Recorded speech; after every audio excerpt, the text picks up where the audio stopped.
கர்த்தரும் இரட்சகருமாகிய இயேசு கிறிஸ்து நாமத்தினால் உங்கள் எல்லோரையும் அடியேன் அன்போடு கூட வாழ்த்தி வரவேற்கிறேன். இப்பொழுதும் 1 தெசலோனிக்கேயர் 5வது அதிகாரத்தின் 23வது வசனத்தினை நாம் எல்லோரும் இணைந்து வாசிப்போமாக. சமாதானத்தின் தேவன் தாமே உங்களை முற்றிலும் பரிசுத்தமாக்குவாராக. உங்கள் ஆவி, ஆத்துமா, சரீரம் முழுவதும் நம்முடைய கர்த்தராகிய இயேசு கிறிஸ்து வரும்போது குற்றமற்றதாய் இருக்கும்படி காக்கப்படுவதாக. நம்முடைய ஆவி, ஆத்மா, சரீரம் மூன்றும் குற்றமற்றதாய் இருக்கும்படி காக்கப்படுவதாக. சரீரமாகிய இந்த வீட்டுக்குள்ளே ஆவியும் ஆத்மாவும் வாசம் பண்ணுகிறது. இந்த ஆவி, ஆத்மா, சரீரம் மூன்றும் குற்றமற்றதாய் காக்கப்பட வேண்டும் என்று 1 தெசலோனிக்கேயர் 5வது அதிகாரத்தின் 23வது வசனம் நமக்கு ஆலோசனை சொல்லுகிறது, அறிவை போதிக்கிறது. 1 கொரிந்தியர் 1வது அதிகாரம் 8வது வசனம், புதிய ஏற்பாட்டிலே 226வது பக்கம், நம்முடைய கர்த்தராகிய இயேசு கிறிஸ்து நாளிலே நீங்கள் குற்றஞ்சாட்டப்படாதவர்களாய் இருக்கும்படி முடிவு பரியந்தம் அவர் உங்களை சிறைப்படுத்துவார். உங்களுடைய ஆவி, ஆத்மா, சரீரம் முழுவதும் குற்றமற்றதாய் காக்கப்பட வேண்டும். இயேசு கிறிஸ்துவின் நாளிலே குற்றஞ்சாட்டப்படாதவர்களாய் இருக்க வேண்டும். குற்றமற்றதாய் இருக்கும்படியாகவும் குற்றஞ்சாட்டப்படாதாய் இருக்கும்படியாகவும் நாம் நம்மை காத்துக்கொள்ள இயேசு சொல்லக்கூடிய ஒரு ஆலோசனை. லூக்கா 6வது அதிகாரம் 37வது வசனம், புதிய ஏற்பாட்டில் 87வது பக்கம், மற்றவர்களை குற்றவாளிகள் என்று தீர்க்காதிருங்கள், அப்பொழுது நீங்களும் குற்றவாளிகள் என்று தீர்க்கப்படாதிருப்பீர்கள். மற்றவர்களை குற்றவாளிகள் என்று தீர்க்காதிருங்கள், அப்பொழுது நீங்களும் குற்றவாளிகள் என்று தீர்க்கப்படாதிருப்பீர்கள். அப்பொழுது உங்களுடைய ஆவி, ஆத்மா, சரீரம் மூன்றும் குற்றமற்றதாய் இருக்கும்படி காக்கப்படும். நீங்கள் குற்றஞ்சாட்டப்படாதவர்களாய் முடிவு பரியந்தம் சிறப்படுவீர்கள் என்று 3 வருஷங்களின் மூலமாய் நம்முடைய ஜீவியத்தை நாம் சரி செய்து கொள்ள கர்த்தருடைய ஆவியான வசனங்கள் எழுதி வைத்திருக்கிறார். என்று சொன்னால் நாம் யாரையுமே குற்றப்படுத்த கூடாதா? நம்முடைய வீடுகளிலே குழந்தைகளை கண்டிக்க கூடாதா? அவர்கள் செய்யக்கூடிய தவறான காரியங்களை சரி செய்யக்கூடாதா? ஒருவர் செய்யக்கூடிய செயல் சரியில்லை என்று தெரிந்தும் அவரை நாம் கண்டிக்க கூடாதா என்று கேட்போமையானால், ஆங்கில வேதாகமும் இதற்கு தெளிவை கொடுக்கிறது. Judge not and you will not be judged. Judge not and you will be not judged. நீங்கள் யாரையும் நியாயம் தீர்க்க கூடாது என்பதே அதன் பொருள். குற்றப்படுத்துவது வேறு, நியாயம் தீர்ப்பது என்பது வேறு. நீங்கள் உங்களுடைய பிள்ளைகளுடைய நலனுக்காக, நல்லொழுக்கத்திற்காக நீங்கள் அவருடைய தவறுகளை திருத்தும் போது அது குற்றமாக காணப்படும். ஆனால் அவர் குற்றவாளி என்று நீங்கள் நியாயம் தீர்க்க கூடாது என்றுதான் இயேசு சொல்கிறார். ஆகவே மற்றவர்களை குற்றவாளிகள் என்று கூறாதிருங்கள் அல்ல, மற்றவர்களை குற்றவாளிகள் என்று நியாயம் தீர்க்காதிருங்கள். மற்றவர்களை குற்றவாளிகள் என்று நியாயம் தீர்க்காதிருங்கள். இயேசு கிறிஸ்து யோவான் 2வது அதிகாரத்தின் 15வது வசனத்தில் கயிற்றினால் ஒரு சவுக்கை உண்டு பண்ணி அவர்கள் யாவரையும், ஆடு மாடுகளையும் தேவலத்துக்கு புறம்பே துரத்திவிட்டு என் பிதாவின் வீட்டை வியாபார வீடாக்காதிருங்கள் என்று அவர்களை துரத்தினார். இது ஒரு குற்றம். ஆனால் அவர்களை குற்றவாளிகள் என்று அவர் நியாயம் தீர்க்கவில்லை. அவர்கள் என்ன செய்தார்? துரத்தினார். ஆகவே நம்முடைய வாழ்க்கையிலும் கூட நாம் சர்வசாதாரணமாக மற்றவர்களை குற்றப்படுத்துகிறோம், குற்றவாளிகள் என்று நியாயம் தீர்க்கிறோம். அதை நீங்கள் செய்யாதிருப்பீர்களே ஆனால் நீங்கள் குற்றஞ்சாட்டப்படாதவர்களாயும் குற்றமற்றவர்களாயும் இருப்பீர்கள் என்று வேதம் நமக்கு ஞானத்தை போதிக்கிறது. மத்தேயு 27வது அதிகாரம் 12வது வசனம், பிரதான ஆசாரியரும் மூப்பரும் அவர் மேல் குற்றஞ்சாட்டுகையில் அவர் மாறுத்தரம் ஒன்றும் சொல்லவில்லை.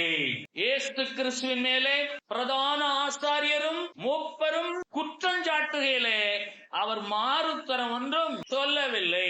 13வது வசனம், அப்பொழுது பிலாத்து அவரை நோக்கி, இவர்கள் உன்மேல் எத்தனையோ குற்றங்களை சாட்டுகிறார்களே, நீ அவைகளை கேட்கவில்லையா என்றார். இயேசுவின் மேலே பிரதான ஆசாரியர், மூப்பர் தொடர்ந்து எத்தனையோ குற்றங்களை சாட்டிக்கொண்டே இருக்கிறார்கள். பிலாத்து கேட்கிறார், இவர்கள் உண்மையில் எத்தனையோ குற்றங்களை சாட்டுகிறார்களே, நீ அவைகளை கேட்கவில்லையா என்றார். 14வது வசனம், அவரோ ஒரு வார்த்தை மாறுத்தரமாக சொல்லவில்லை. அதனால் தேசாதிபதி மிகவும் ஆச்சரியப்பட்டான். ஏன் இயேசு கிறிஸ்து மாறுத்தரமாக ஒரு வார்த்தையும் சொல்லவில்லை? மற்றவர்களை குற்றவாளிகள் என்று தீர்க்காதிருங்கள், அப்பொழுது நீங்களும் குற்றவாளிகள் என்று தீர்க்கப்படாதீர்கள் என்று சொன்ன இயேசு அதை தன்னுடைய வாழ்க்கையிலே கடைபிடித்தார். ஆகவே குற்றமற்ற இயேசு குற்றம் சாட்டப்படுகையிலே மற்றவர்களை குற்றவாளிகளாக தீர்க்க அதிகாரம் இருந்தும் அவர் தீர்க்கவில்லை. குற்றமற்ற இயேசு குற்றவாளியாக கணக்கிலே கொள்ளப்படுகிறார். அவர் மேலே அநேக குற்றங்களை, எத்தனையோ குற்றங்களை சாட்டுகிறார்கள். ஆனாலும் அவரோ ஒருவரையும் குற்றம் தீர்க்கவில்லை, குற்றம் சாட்டவில்லை.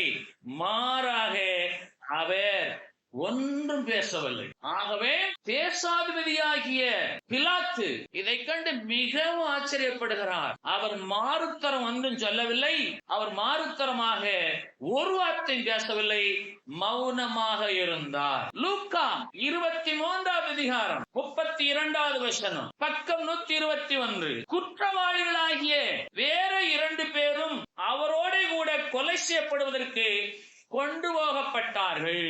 லூக்கா 23வது அதிகாரத்தின் 39வது வசனம், சிலுவையில் அறையப்பட்டிருந்த குற்றவாளிகளில் ஒருவன், நீ கிறிஸ்துவானால் உன்னையும் எங்களையும் ரட்சித்துக் கொள் என்று இகழ்ந்தான். வழக்கத்தின்படியே இயேசு மாறுத்தரமாக ஒன்றும் சொல்லவில்லை. காரணம் என்ன என்று கேட்டால், மற்றவர்களை குற்றவாளிகள் என்று தீர்க்காதிருங்கள், இப்பொழுது நீங்களும் குற்றவாளிகள் என்று தீர்க்கப்படாதிருப்பீர்கள் என்று சொன்ன இயேசு தாம் சொன்ன வார்த்தையின்படியே தம்முடைய ஆவி, ஆத்மா, சரீரம் மூன்றையும் குற்றமற்றதாக இருக்கும்படிக்கு காத்துக் கொண்டார். குற்றஞ்சாட்டப்பட்ட இயேசு, குற்றமற்ற இயேசு குற்றஞ்சாட்டப்பட்டவராக இருக்கிறார். அவர் மேல் அநேக குற்றங்களை சொல்லுகிறார்கள். அவர் மாறுத்தரமாக ஒரு வார்த்தையும் பேசவில்லை. இது சிலுவைக்கு முன்னதாக. அதுதான் கடந்து போனது என்று சொன்னால், சிலுவைக்கு வந்ததற்கு பின்பாக சிலுவையிலே ஒருவன் அவரை இகழ்கிறான். அவன் சொல்லுகிறான், நீர் கிறிஸ்துவானால் உன்னையும் எங்களையும் ரட்சித்துக் கொள் என்று அவரை இகழ்ந்தான். அங்கேயும் அவர் ஒரு வார்த்தையும் பேசவில்லை. காரணம் என்ன? இயேசு தாம் குற்றமற்றவராய் காணப்படும்படிக்கு, தம்முடைய ஆவி, ஆத்மா, சரீரம் மூன்றும் குற்றமற்றதாய் காக்கப்படும்படிக்கு அவர் மாறுத்தரமாக ஒரு வார்த்தையும் பேசவில்லை என்று வேதம் சொல்லுகிறது. சிலுவையிலே காணப்பட்ட இந்த குற்றவாளியானவன் இயேசு கிறிஸ்துவை பார்த்து கேட்ட வார்த்தையிலே ஒரு மறைபொருள் இருக்கிறது. நீர் கிறிஸ்துவானால், கிறிஸ்துதான் அவனுக்கு தெரியும். ஆனாலும் நீர் கிறிஸ்துவானால் உன்னையும் எங்களையும் ரட்சித்துக் கொள்ள நிகழ காரணம் என்ன என்று கேட்டால், லூக்கா 4வது அதிகாரம் 29வது வசனம், வசனத்தின் மையப்பகுதி, செங்குத்தான மலையின் சிகரத்திலிருந்து அவரை தலைகீழாய் தள்ளிவிடும்படிக்கு அவ்விடத்திற்கு கொண்டு போனார்கள். அவரோ அவர்கள் நடுவில் நின்று நடந்து போய்விட்டார். சம்பவத்தை சிந்தித்து பாருங்கள்.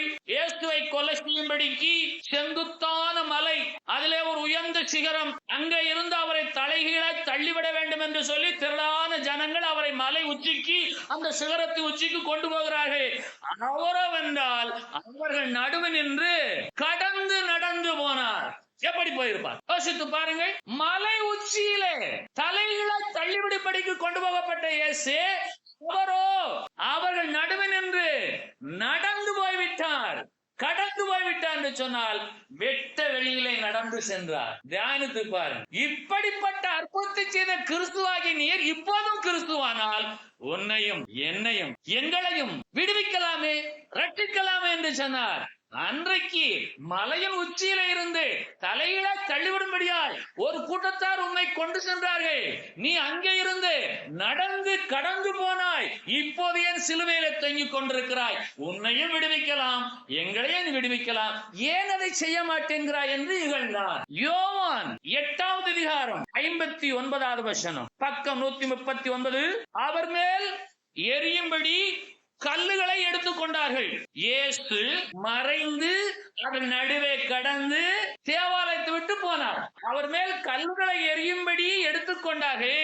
இயேசு மறைந்தார். சிந்திக்க வேணும். இயேசு தேவாலயத்திலிருந்து பிரசங்கித்துக் கொண்டிருக்கையிலே அவருடைய வசனங்களை கேட்க விருப்பமில்லாத கூட்டத்தார் கல்லுகளை கரங்களில் எடுத்து அவரை எரியும்படி ஆயத்தமா இருக்கல அவரை வந்தால் மறைந்து போனார். பிரசங்க மேடையில நிற்கையிலேயே மறைந்து போனார்.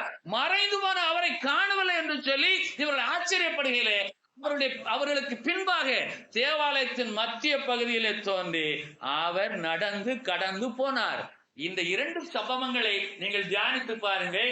அவர் அங்கெல்லாம் கடந்து போனவர், அங்கெல்லாம் மறைந்து போனவர், அங்கெல்லாம் நடந்து போனவர், ஏன் சிலுவையிலே மாத்திரம் தங்கினார்? ஆகவேதான் அந்த கள்ளனானவன், அந்த திருடனானவன், அந்த குற்றவாளியானவன் இந்த இரண்டு வரலாற்று சம்பவங்களை அறிந்திருந்த அவன் கேட்கிறான், நீ அன்றைக்கு கிறிஸ்து, அன்றைக்கு கடந்து மறைந்து நடந்து போனீர், இன்றைக்கே சிலுவையில தொங்குகிறீர், நீர் உண்மையை ரட்சித்துக் கொள்ளலாம், எங்களை ரட்சித்துக் கொள்ளலாமே என்று அவரை இகழ்ந்தான். ஆனாலும் அவரும் மாறுத்தரமாக ஒரு வார்த்தையும் பேசவில்லை. ஏன் என்று கேட்டால் 1 பேதுரு 1வது அதிகாரம் 19வது வசனம் சொல்லுகிறது. 1 பேதுரு 1வது அதிகாரம் 19வது வசனம், பக்கம் 318. குற்றமில்லாத மாசற்ற ஆட்டுக்குட்டியாக கிறிஸ்துவின் விலையேறப்பட்ட ரத்தத்தினாலே மீட்கப்பட்டிருக்கிறீர்கள் என்று அறிந்திருக்கிறீர்களே.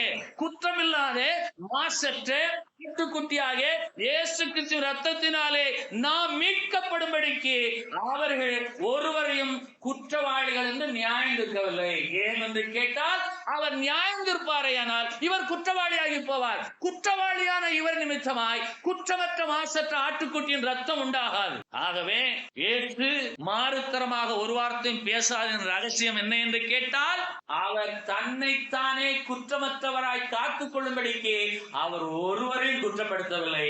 அவர் குற்றவாளிகள் என்று நியாயந்திருக்கவில்லை. நீ கிறிஸ்துவானால் உன்னையும் எங்களையும் ரட்சித்துக் கொள் என்று சொன்னவனை அவர் நியாயந்திருக்கவில்லை, அவனை குற்றப்படுத்தவில்லை. மாறாக மௌனமாக இருக்கிறார். காரணம் என்ன என்று கேட்டால் சிலுவையில தொங்குகிற தேவாதி தேவனுடைய ஒரே பேரான குமாரனாகிய இயேசு குற்றமற்ற மாசற்ற பாவமற்ற பழுதற்ற ஜீவ வழியாக தம்மை தாமே ஒப்புக் கொடுக்கிற குமாரனாகிய இயேசு குற்றமற்றவராய் காணப்பட வேண்டும். அவர் குற்றமற்றவராய் இருந்தால்தான் குற்றமற்ற மாசற்ற ஆட்டுக்குட்டியாய் இயேசு ரத்தத்தினாலே நமக்கு மீட்பு உண்டாகும். அதற்காகவே குமாரனாகிய இயேசு சர்வ வல்லமை பொருந்தியவராய் இருந்தாலும் தம்முடைய ஆவி, ஆத்மா, சரீரம் மூன்றையும் குற்றமற்றதாய் இருக்கும்படிக்கு காத்துக்கொண்டார். கத்திரமைப்படுத்தலாமா என்று சொன்னால் உங்களுடைய குடும்பம் குற்றமற்றதாய் காக்கப்பட வேண்டும், உங்களுடைய வேலை ஸ்தலம் குற்றமற்றதாய் காக்கப்பட வேண்டும், உங்களுடைய தேசத்திலே நீங்கள் குற்றமற்றவராய் வாழ வேண்டும். ஒரே ஒரு நீதிமான் நிமித்தமாய் 2 பெரிய பட்டணங்களை ஆசீர்வதித்த கர்த்தர் இன்றைக்கு நம்மோடு கூட இருக்கிறார். இன்றைக்கு உங்களை நீங்களே ஆராய்ந்து பாருங்க. என் ஆவி, என் ஆத்மா, என் சரீரம்.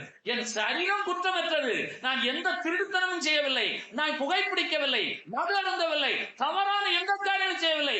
ஆனால் உங்கள் ஆத்மா குற்றமற்றதா இருக்கும்படிக்கு காக்கப்படுகிறதா? உங்களுடைய ஆவியிலே குற்றம் என்றால் இயேசு கிறிஸ்துவ என்றால் ஆவி, ஆத்மா, சரீரம் மூன்றிலும் குற்றமற்றவராய் இருந்தபடினாலேதான் குற்றமில்லாத மாசற்ற ஆட்டுக்குட்டியா இயேசு கிறிஸ்து ரத்தத்தினாலே முழு உலகத்திற்கு மீட்பு உண்டானது, நமக்கு மீட்பு உண்டானது. இன்றைக்கு அவரை தேடுகிற யாவருக்கு மீட்பு உண்டாக காரணம் மற்றவர்களை குற்றவாளிகள் என்று தீர்க்காதிருங்கள். You will not be judged. அப்பொழுது நீ குற்றமற்றவனாய் காணப்படுவாய். சர்வசாதாரணமாக அவன் உயிர் வாழ்வதற்கான தகுதி இல்லாதவன், அவன் செத்து தொலையட்டும் என்று நாம் தீர்ப்பு கொடுக்கிறோம். எத்தனை பேர் சொல்லுகிறோம்? ஆனால் வேதம் என்ன சொல்லுகிறது? துன்மார்க்கன் சாகிறது எனக்கு எவ்வளவு வேணும் பிரியமோ அவன் மனம் திரும்பி பிழைப்பதையே விரும்புகிறேன். அப்ப இயேசு கிறிஸ்துவை இகழ்ந்தவுடைய நிலை இன்றைக்கு என்ன? இயேசு தம்முடைய ஜீவனை பிதாவாகிய தேவனுடைய கரத்திலே ஒப்புவித்து எல்லாம் முடிந்தது என்று சொன்னார். மகா சத்தமாய் கூப்பிட்டு சொன்னார், இதோ பிதாவே என் ஆவியுடைய கரங்களில் ஒப்புவிக்கிறேன் என்று மகா சத்தமாய் கூப்பிட்டு சொல்லி ஜீவனை விட்டார். அவர் மரித்தார். ஆனால் கள்ளர்கள் இருவரும், குற்றவாளிகள் இருவரும் இன்னும் ஜீவனோட தான் சிலுவையில தொங்கிக் கொண்டிருக்கிறார்கள். அவர்களால் தன்னுடைய ஜீவனை விட முடியாது. இயேசு ஒருவரே ஜீவனை கொடுக்கவும் திரும்ப பெற்றுக்கொள்ளவும் அதிகாரமுடையவராய் இருந்தபடியினாலே ஏற்ற வேளையிலே சிலுவைக்கு முன்னதாகவும் குற்றம் சாட்டப்பட்டார், சிலுவையிலும் குற்றம் சாட்டப்பட்டார். ஆனாலும் தன்னுடைய ஆவி, ஆத்மா, சரீரம் மூன்றையும் குற்றமற்றதாய் இருக்கும்படிக்கு காத்துக்கொண்ட ஒரே ஒரு இடம், மாறுத்தரமாக வாயை திறந்து ஒரு வார்த்தை பேசவில்லை. ஆகவே உங்களை யார் குற்றம் சாட்டினாலும் நீங்கள் மாறுத்தரமாக வாயை திறந்து ஒரு வார்த்தை பேசாதபடிக்கு, ஒருவரையும் குற்றவாளிகளை தீர்க்காதபடிக்கு, உங்கள் மேல யார் குற்றம் இல்லாட்டினாலும் நீங்கள் மௌனம் காக்க இந்த சரித்திர சம்பவம் உங்களுக்கும் எனக்கும் உதவி செய்கிறது. நான் என்ன செய்யட்டும்? ஜெபித்தேன். இயேசு என்ன செய்திருப்பார்? இயேசு என்ன செய்திருப்பார்?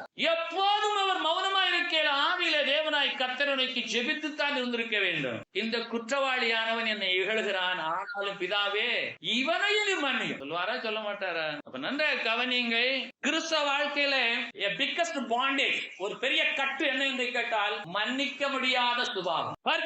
மன்னிக்க முடியாத சுபாவம் என்னுடைய ஆவி ஆத்மா சரீரத்தை தொடர்ந்து குற்றப்படுத்திக் கொண்டே இருக்கும். எனக்குள்ளாக அது காமகாரத்தை கொண்டு வரும், பழிவாங்கும் உணர்வை கொண்டு வரும், கசப்பை கொண்டு வரும். ஆகவே உங்களை குற்றப்படுத்துகிற ஜனங்கள் மத்தியிலே, உங்களை குற்றவாளிகள் தீர்க்கிற ஜனங்கள் மத்தியிலே இயேசு கிறிஸ்துவை தெய்வமாய் கொண்டிருப்பது உண்மையானால் சிலுவையிலே தாகமாயிருக்கிறார். சரீரம் முழுவதும் காயங்கள், தலையில வைக்கப்பட்ட முள் தலைக்குள்ளாக இறங்கி ரத்தம் அடிக்கிறது, ரத்தமெல்லாம் காலியாகி போனது, சுவாசமத்திரம் ஓடிக்கொண்டிருக்கிறது, தாகத்திற்கு தண்ணி கேட்டா கசப்பை கொடுக்கிறார்கள். ஆனாலும் அவர் இழந்த குற்றவாளியை பார்த்து ஒரு வார்த்தையும் பேசாமல் மௌனமா இருந்தார் என்று சொன்னால் இயேசு கிறிஸ்து தன்னுடைய ஆவி ஆத்மா சரீரம் ஒன்றையும் குற்றமற்றதாய் காத்துக் கொள்ளும்படிக்கு அவர் மௌனமாயிருந்தார். இன்றைக்கு கர்த்தருடைய பிள்ளைகளாக நீங்களும் நானும் ஒரு சின்ன குற்றத்தை சொல்லிவிட்டால் எத்தனை குற்றங்களை நான் திருப்பி சாட்டுகிறோம். நீங்கள் குற்றம் சொல்ல உங்களுக்கு அதிகாரம் உண்டு, உங்களை மற்றவர்கள் குற்றப்படுத்தக்கூட சூழ்நிலை உண்டு.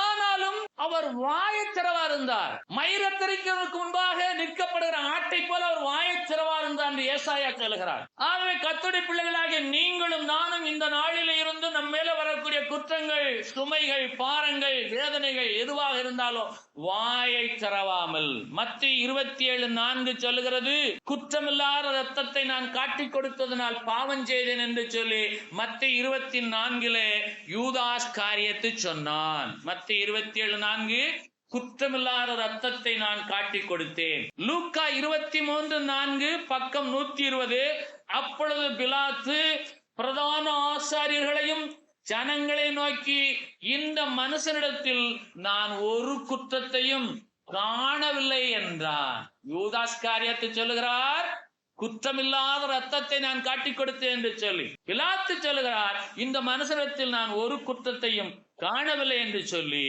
லூக்கா 23:15 பிலாத்து சொல்லுகிறார், உங்களை ஏரோதிடத்திற்கும் அனுப்பினேன், அவரும் இவனிடத்தில் குற்றம் காணவில்லை. பிலாத்து சொல்லுகிறார், இந்த மனுஷனிடத்தில் ஒரு குற்றத்தையும் காணவில்லை என்று சொல்லி, ஏரோதும் ஒரு குற்றத்தையும் காணவில்லை என்று பிலாத்து சொல்லுகிறார். இயேசு சொல்லுகிறார் யோவான் 8:46 என்னிடத்தில் பாவம் உண்டென்று உங்களில் யார் என்னை குற்றப்படுத்தக்கூடும் என்று இயேசு சொன்னதை போல ஆவி ஆத்மா சரீரம் மூன்றிலும் குற்றமற்றவளாய் நின்று கொண்டு என்னிலே பாவம் உண்டென்று உங்களில் யார் என்னை குற்றப்படுத்தக்கூடும் என்று கேட்கக்கூடிய தகுதி உடையவர்களாய் நாம் மாறுபடிக்கு 1 தெசலோனிக்கேயர் 5:23 சொல்லுகிறது, உங்கள் ஆவி ஆத்மா சரீரம் முழுவதும் நம்முடைய கர்த்தராகிய இயேசு வரும்போது குற்றமற்றதா இருக்கும்படி காக்கப்படுவதாக. கர்த்தராகிய இயேசு வரும்போது என்று சொன்னால் எப்போது வருவார்? அவர் எந்த நாளிலே வருவார்? நீங்கள் ஜெபிக்கும் போதெல்லாம் அவர் வருவார். நீங்கள் ஜெபிக்கும் போதெல்லாம் அவர் வருவார். இரண்டாம் வருகை என்று கிறிஸ்தவத்தில் சொல்லிக் கொண்டிருக்கிறார்கள். Second coming. இரண்டாம் வருகை என்ற வார்த்தை வேதாகமத்தில் கிடையவே கிடையாது. ரகசிய வருகை என்று சொல்லுகிறார்கள். ரகசிய வருகை வேதாகமத்தில் கிடையாது. திடீரென எடுத்துக்கொள்ளப்படுவார்கள். will come immediately, suddenly. ஆனால் இயேசு கலிலேயராகிய மனுஷரே, அப்போஸ்தலர் 1:11 இந்த இயேசுவானவர் உங்கள் கண்களுக்கு முன்பாக வானத்துக்கு எழுந்தருளி போனாரோ அப்படியே மறுபடியும் வருவார். இயேசு கிறிஸ்துவானவர் உங்கள் கண்களுக்கு முன்பாக வானத்துக்கு எழுந்தருளி எப்படி போனாரோ அப்படியே அவர் மறுபடியும் வருவார். அவர் வரும்போது எப்போது வருவார்? மறுபடியும் வருவார். நீங்கள் ஜெபிக்கும் போது அவர் வருவார். வரும்போது உங்களுடைய ஆவி ஆத்மா சரீரம் மூன்றும் குற்றமற்றதாக இருக்கும்படி காக்கப்பட வேண்டும். அவர் வரும்போது அவர் எப்படி பரமேறி போனார், வானத்துக்கு எழுந்தருளி போனார், அதை நீங்கள் காண்கிறீர்களே கலிலேயராகிய மனுஷரே, அவர் நிச்சயமாக திரும்ப வருவார். நீங்கள் எப்பொழுதெல்லாம் ஜெபிக்கிறீர்களோ அப்பொழுதுதான் வருவார். ஆகவே அவர் வரும்போது என்று சொன்னால் 2000 அவர் வருவார் என்று சொல்லி ஒரு கூட்டத்தார் சொன்னார்கள். 2016 வந்துகிறார் என்று சொன்னார்கள். இன்றைக்கு அதோ வருகிறார் அதோ வருகிறார் சொல்லுகிறார்கள். அவர் வரும்போது நான் ஆயத்தமாகிக் கொள்ளலாம் என்று நீங்கள் உங்களுடைய ஆயத்தங்களை தள்ளி போடாதபடிக்கு இந்த நிமிடத்தில இருந்து உங்களுடைய ஆவி, ஆத்மா, சரீரம் மூன்றும் குற்றமற்றதாய் காக்கப்படும்படிக்கு மற்றவர்கள் ஒருவரையும் நீங்கள் குற்றவாளிகள் என்று தீர்க்காதிருங்கள். அப்பொழுது நீங்களும் குற்றவாளிகள் என்று தீர்க்கப்படாதிருப்பீர்கள். சமாதானத்தின் தேவன் தாமே உங்களை முற்றிலும் பரிசுத்தமாக்குவாராம். அல்லேலூயா. கர்த்தருடைய பிள்ளைகளாகிய நீங்கள் வாய் தவறி சொல்ல வேண்டிய சூழ்நிலை வரும். ஏதாலும் குற்றப்படுத்த வேண்டிய அவசியம் உண்டாகலாம். 1 யோவான் 3வது அதிகாரம் 20வது வசனம். நம்முடைய இருதயமே நம்மை குற்றவாளிகளாக தீர்க்குமானால் தேவன் நம்முடைய இருதயத்திலும் பெரியவராயிருந்து சகலத்தையும் அறிந்திருக்கிறார். ரொம்ப கவனிக்க வேண்டிய ஒரே இடம், தேவனாகிய கர்த்தர் சகலத்தையும் அறிந்திருக்கு. உங்களுக்கு உண்டாயிருக்கிற எல்லா சூழ்நிலைகளையும் தேவனாகிய கர்த்தர் அறிந்திருக்கிறார். உங்களுடைய இருதயமே உங்களை குற்றவாளிகள் என்று தீர்க்குமானால் உங்களுடைய தேவனாகிய கர்த்தர் உங்களுடைய இருதயத்திலும் பெரியவராயிருந்து உங்களுக்கு உண்டாயிருக்கிற சகல நெருக்கங்களையும் அவர் என்ன செய்திருக்கிறார்? அறிந்திருக்கிறார். இன்றைக்கு உங்களுடைய இருதயம் உங்களை எவ்வளவாய் குற்றப்படுத்துகிறது என்பதை நீங்கள் உணர்ந்து பார்த்து மனம் திரும்பி உங்களுடைய ஆவி, ஆத்மா, சரீரம் மூன்றும் குற்றமற்றதாய் காக்கப்படுவதற்கு நீங்களே ஒத்துழைக்கும்படியாக, முயற்சி செய்யும்படியாக, மனம் திரும்பும்படியாக வேதம் சொல்லுகிறது. 1 யோவான் 3:20 நம்முடைய இருதயமே நம்மை குற்றவாளிகளாக தீர்க்குமானால் தேவன் நம்முடைய இருதயத்திலும் பெரியவராயிருந்து சகலத்தையும் அறிந்திருக்கிறார். அல்லேலூயா. இப்போது உங்களுடைய இருதயத்தில் நீங்கள் என்ன நினைவோடு அமர்ந்திருக்கிறீர்கள்? உங்களுடைய இருதயம் எதை வாஞ்சிக்கிறது? உங்களுடைய இருதயத்தின் நிலை என்ன? உங்களுடைய இருதயம் எவ்வளவு கேடுபாடுள்ளது? உங்களுடைய எவ்வளவு திருக்குள்ளது? உங்களுடைய இருதயம் எவ்வளவு கரைபடிந்தது? உங்களுடைய இருதயம் எவ்வளவாய் பரிசுத்தத்தை வாஞ்சிக்கிறது? இருதயத்தின் நினைவுகள். ஆகவே மத்தேயு 27:24 பிலாத்து தண்ணீரை அள்ளி ஜனங்களுக்கு முன்பாக கைகளை கழுவி, இந்த நீதிமானுடைய இரத்த பழிக்கு நான் குற்றமற்றவன். பிலாத்துடைய இருதயம் பிலாத்தோடு பேசுகிறது. தேவனாகிய கர்த்தர் குற்றமற்றவர், குமாரனாகிய இயேசு பாவமற்றவர், குமாரனாகிய இயேசு நீதிபரர் என்பதை பிலாத்து அறிந்திருந்தபடியினாலே எல்லோரும் இயேசுவை குற்றப்படுத்துகிறார்கள். பிரதான ஆசாரியர், மூப்பர், வேதபாரகர், ஜனங்கள் எல்லோருமாக அவனை சிலுவையில் அறையும், அவனை சிலுவையில் அறையும் என்று சொல்லி எல்லோருமாய் இயேசுவை குற்றப்படுத்திக் கொண்டிருக்கிறே, பிலாத்து என்ற ஒரு மனுஷன் தண்ணீரை அள்ளி ஜனங்களுக்கு முன்பாக கைகளை கழுவி, இந்த நீதிமானுடைய இரத்த பழிக்கு நான் குற்றமற்றவன் என்று தன்னை குற்றமற்றவனாக காத்துக் கொண்ட சரித்திரம் இங்கு எழுதப்பட்டு கவனிக்கிறீர்களா? பிலாத்துடைய இருதயமே பிலாத்தை குற்றப்படுத்துமையானால் ஜனங்கள் எல்லாம் சொல்லுவார்கள் குற்றவாளி என்று. நீ நியாயாதிபதி, நீ நியாயம் சொல்ல வேண்டிய ஒரு நபர், நீ எல்லாவற்றையும் தீர விசாரித்து நீதி சொல்ல வேண்டிய நபர் அல்லவா? நீ எப்படி இயேசுவை குற்றப்படுத்தலாம் என்று பிலாத்துடைய இருதயமே பிலாத்தோடு பேசினபடினாலே திரளான ஜனங்கள் இயேசுவை குற்றவாளி என்று சொல்லிக் கொண்டிருக்கலே, பிலாத்து என்று சொன்னால் இவர் நீதிமான் என்று சொன்னார். சூழ்நிலை எப்படி இருக்கும் என்று சொன்னால் ஜனங்கள் உங்களை குற்றப்படுத்துவார்கள். நம்முடைய நீதிபரராகிய இயேசு நம்முடைய இருதயத்தை பார்க்கிறவர், அவர் நம்மை நீதிமானாக காண்கிறார். ஜனங்கள் நம்மை குற்றப்படுத்தத்தான் சொல்லுவார்கள். இயேசு கிறிஸ்துடைய ஊழியத்தை செய்யும் என்று சொல்லி பணம் கொடுத்து மக்களை திசை திருப்புகிறார் என்று குற்றப்படுத்துவார்கள். பணம் கொடுத்து விசுவாசிகளை சேர்க்க என்று குற்றப்படுத்துவார்கள். ஆண்டை ஆகாரங்களை கொடுத்து மதமாற்றம் செய்கிறார் என்று குற்றப்படுத்துவார்கள். ஆனால் இயேசுடைய பார்வையிலே நானும் நீங்களும் அவருடைய பிள்ளைகளாய் நாங்கள் எல்லோரும் நீதிமான்களாய் காணப்படுவதற்கு ஒரே ஒரு வழி, உங்களுடைய இருதயமே உங்களை குற்றவாளிகள் தீர்க்குமையானால் எந்தெந்த இடங்களில்தான் நீங்கள் குற்றவாளிகளாய் இருக்கிறீர்களோ அந்தந்த இடங்களெல்லாம் மனம் திரும்பி ஒருவரையும் குற்றவாளிகள் தீர்க்காதபடிக்கு உங்களை நீங்களே குற்றமற்றவர்களாய் காத்துக் கொள்ளும்படிக்கு உங்களுடைய ஆவி, ஆத்மா, சரீரம் மூன்றையும் குற்றமற்றதாய் காத்துக் கொள்ளக்கூடிய பொறுப்பு உங்களுடைய, என்னுடைய, நம் ஒவ்வொருவருடைய தனிப்பட்ட வாழ்க்கையில இருக்கிறது. திரளான ஜனங்கள் எல்லாம் குற்றப்படுத்திக் கொண்டிருக்கையிலே பிலாத்து சொல்லுகிறார் இவர் நீதிமான், இந்த நீதிமான் இரத்த பழிக்கு நான் குற்றமற்றவன். ஏன் என்று கேட்டால் உங்களுடைய சொல்லை கேட்டு என்னை நானே குற்றவாளி ஆக்கிக் கொள்ள மாட்டேன். நான் ஒருவரையும் குற்றவாளி என்று நியாயம் தீர்க்க மாட்டேன். நியாயாதிபதியாக தேவன் மேலே இருக்கு. அதான் பிலாத்து கேட்கிறார், என்னோட நீர் பேசுகிறது இல்லையா? நான் பேச வேண்டிய காலங்கள் எல்லாம் போய் கடந்து போனது. அப்பொழுதெல்லாம் நீர் எங்கே போனீர்? பிலாத்துடைய நடுநிலையான வாழ்வை கவனித்து பாருங்கள். உலக ஜனங்கள், ஊர் ஜனங்கள், கூடி வந்திருக்க கூட்டத்தார் எல்லாரும் இயேசு குற்றவாளி, அவனை சிலுவையில் அறையும், அவனை கொலை செய்யும், இவன் ரத்தப்பழி எங்கள் மேல் எங்கள் பிள்ளைகள் மேல் வரட்டும் என்று கத்திக் கொண்டிருக்கே ஒரே ஒரு மனுஷனுடைய இருதயம் எப்படிப்பட்டதா இருந்தது? அது குற்றமற்றதா இருந்தது.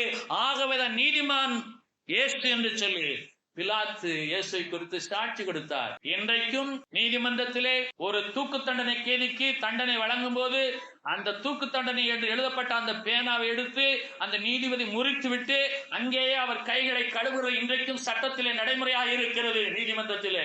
என்று சொன்னால் சொல்லப்பட்ட சாட்சியங்களின் அடிப்படையிலே, கொடுக்கப்பட்ட ஆதாரங்களின் அடிப்படையிலே இவனை நான் குற்றவாளி என்று தூக்குக்கு ஒப்புக் கொடுக்கிறது இல்லாமல் இவன் ரத்தப்பழிக்கு நான் குற்றமற்றவன் என்று சொல்லி நீதிமன்றத்தில் இன்றைக்கும் நீதிபதிகள் தங்கள் கைகளை கழுவுகிறார்கள். இதையேதான் பிலாத்து செய்தார். அந்த பிலாத்துவானவர் தண்ணீரை அள்ளி ஜனங்களுக்கு முன்பாக கைகளை கழுவி இந்த நீதிமான ரத்தப்பழிக்கு நான் குற்றமற்றவன் என்றான். வேதம் சொல்லுகிறது சங்கீதம் 34:21 நீதிமானை பகைக்கிறவன் குற்றவாளிகள் ஆவார்கள். இந்த நாளிலே நீங்கள் திட்டமாக எழுதிக் கொள்ளுங்கள். நீங்கள் கிறிஸ்துவை இயேசுவை விசுவாசிக்கிற, இயேசு கிறிஸ்துவை விசுவாசிக்கிற தேவப்பிள்ளை, நீங்கள் நீதியாய் வாழ்கிற நீதிமான், உங்களை மேலே யாராயிலும் குற்றம் சுமத்துவார்கள் ஆனால் அவர்களாவே நீ குற்றவாளிகளாக மாறி போவார்கள். ஆகவே நீங்களோ மாறுத்தரம் ஒன்றும் பேசாமல் மௌனமாயிருங்கள். குடும்ப வாழ்விலே, கணவன் மனை உறவிலே பழிக்கு பழி குற்றம் சாட்டக்கூடிய குடும்பம் இருக்கிறது. பழிக்கு பழி பேசக்கூடிய சிநேகிதர்கள் இருக்கிறார்கள். பழிக்கு பழி பேசக்கூடிய உறவினர்கள் இருக்கிறார்கள். வேதம் சொல்லுகிறது நீங்கள் குற்றமற்றவர்களை காக்கப்படும்படிக்கு நீங்கள் ஒருவரையும் குற்றவாளிகள் என்று தீர்க்காதீர்கள். நீங்கள் ஒருவரையும் குற்றவாளிகள் என்று தீர்க்காதீர்கள். அப்பொழுது நீங்களும் குற்றவாளிகள் என்று தீர்க்கப்படாதிருப்பீர்கள். சங்கீதம் 34:21 பின்பகுதி சொல்லுகிறது நீதிமானை யாரெல்லாம் பகைக்கிறார்களோ அவர்களெல்லாம் ஒரு நாளிலே குற்றவாளிகளாய் காணப்படுவார்கள். ஆகவேதான் நீதிமானாகி இயேசு கிறிஸ்துவை நான் பகைக்க விரும்பவில்லை. அவர் என் இருதயத்தில் நான் ஏற்றிருக்கிறேன். அவர் நீதிபரர், சத்தியபரர், குற்றமற்றவர், குறைவற்றவர், பாவமற்றவர், பழுதற்றவர். இந்த நீதிமான ரத்தப்பழிக்கு நான் குற்றமற்றவேன் என்று பிலாத்து தன்னை குற்றமற்றவராய் காத்துக் கொண்டதை போல உங்களிடத்தில் அநேக விவகாரங்களை கொண்டு வருவார்கள், அநேக துர்ச்செய்திகளை கொண்டு வருவார்கள், அநேக துன்மார்க்கமான செய்திகளை கேள்விப்படுவீர்கள். நீங்களும் அவர்களை நியாயந்திருக்காதீர்கள். அவன் நடக்கையில் சரியில்லை, அவன் கையாடல் செய்தவன், அவன் திருடன், அவன் கொள்ளைக்காரன் என்று சொன்னாலும் நீங்கள் நியாயந்திருக்காதீர்கள். நியாயாதிபதியாக இயேசு கிறிஸ்து மேலே இல்லையா? அவன் ஒருவேளை நீதிமானா இருந்து நீங்கள் அவனை நியாயந்திருந்தால் நீங்கள் குற்றவாளிகளாகி போகிறீர்கள் என்று சொல்லி சங்கீதம் 34:21 சொல்லு. உங்கள் உடன் சகோதரனை நீங்கள் குற்றப்படுத்திக் கொண்டுதான், உங்கள் உடன் சகோதரி நீங்கள் குற்றப்படுத்திக் கொண்டுதான் நியாயந்திருத்துக் கொண்டுதான் இருக்கிறீர்கள். அது நமக்கு தேவையில்லை. ஒருவேளை அவர் நீதிமானாக இருந்திருந்தால் அவரை குற்றம் திருத்த நிமித்தமாய் நீங்கள் குற்றவாளியாகி போவீர்கள். ஆகவே இந்த நாளிலே நீங்கள் உங்களுக்கு சொந்தமாக்கிக் கொள்ள வேண்டிய ஒரே ஒரு அற்புதமான வசனம் சங்கீதம் 34:21. ஆகவே நான் ஒருவரையும் குற்றவாளிகள் என்று நியாயந்திருக்க மாட்டேன், ஏனென்றால் நான் குற்றவாளி என்று தீர்க்கப்படாதபடிக்கு. எல்லாரும் எழுந்திருப்போம்.